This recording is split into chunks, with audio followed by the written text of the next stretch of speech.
Welcome back to another video on the channel. Today I'm going to be showing you how me and Evan remade Stones by Trippie Redd.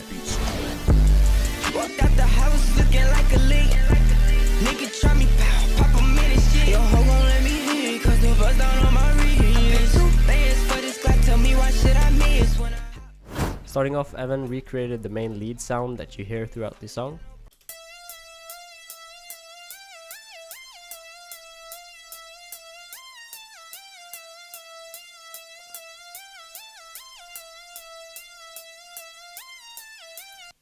The lead I used for this sound is actually the Mr. Rage lead from my Trippie Redd serumbank. And by the way, all the sounds that were used in this remake is either from the serumbank or the drum kit. But now let's move on to the super song.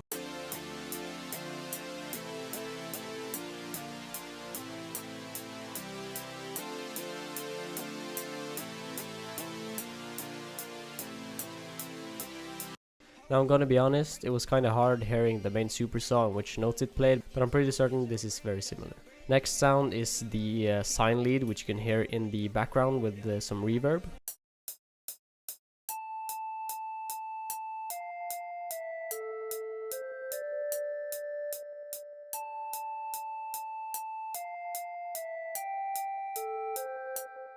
Then we have another sound which is playing during the hook, which is this pluck right here.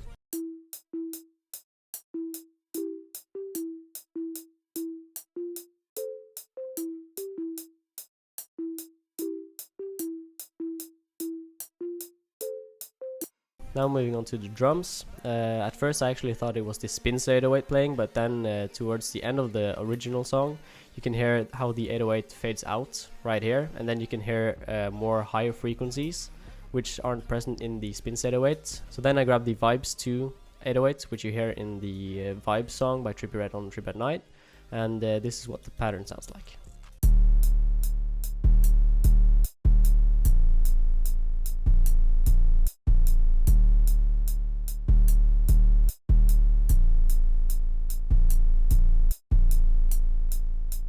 The next sound is one of the claps.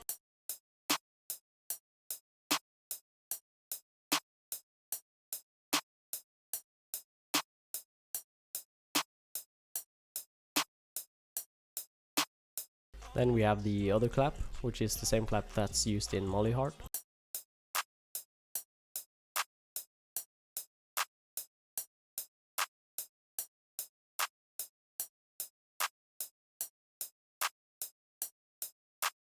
Then we have the hi-hat pattern, which is just a basic two-step pattern, and the hi-hat used in this song is the same one that's actually used in Finish Line. As you see in the drum kit, we have drums from all the different songs on Trip at Night, including some effects, of course the hi-hats, kicks.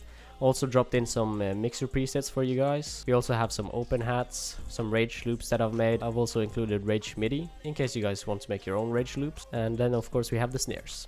As for the super saw, I added RC20, but I turned down the noise and the wobble. I also added an EQ to boost the lows, and I messed a bit with the mono switch. And I let the super saw sit at around 12 dB. As for the lead, I let it sit at around minus 15 dB, and I also tweaked the mono knob a little bit. And the sign lead is also sitting at minus 15 to 18 dB, and I added this EQ right here because I noticed there were some frequencies that weren't pleasant. So what I did after was that I routed all of these to their own bus. I then put on halftime and I turned the mix down to 75%, and I also added an EQ which turns on when the hook starts. As for my drums, you can see that the 808 has a soft clipper and it's hitting at around 0 dB. Then we have the other clap, which have no effects, but it's hitting at around 6 dB, and the other clap is hitting at around 9. And the hi-hat is sitting at around 15 to 12 dB. As for the master effects, I put on a fruity soft clipper and a limiter, which I did some stuff to. I just turned up the gain and the ceiling a little bit. As for the pluck, I let it hit at around negative 12 dB, and I also added an EQ to it.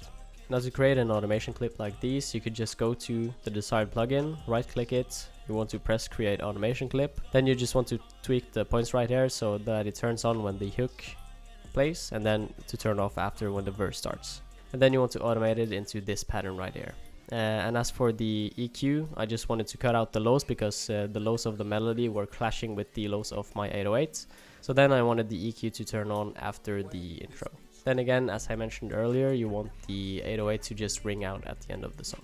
Last but not least, I added Evan's tag, and of course mine. But without further ado, here's the full instrumental.